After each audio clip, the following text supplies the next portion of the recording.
我是郑静，家居专栏作家。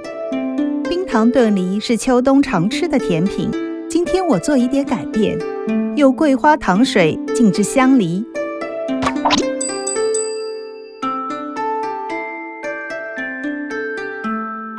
取小个头的新疆香梨去皮，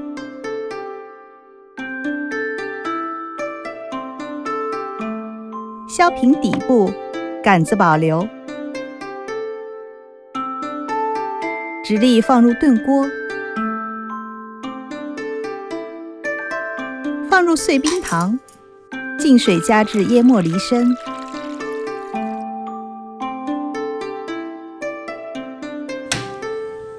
开大火煮沸后，转小火炖至香梨酥烂，大约10分钟时间。然后拿出香梨，放于室温下冷却。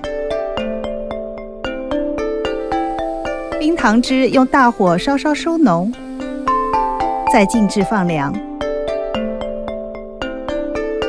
加糖桂花拌匀，制成蜜汁。将蜜汁淋在梨身上，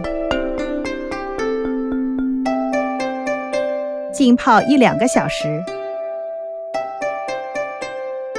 吃的时候撒上少许干桂花提香，爽口滋润的蜜汁桂花净梨就做好了。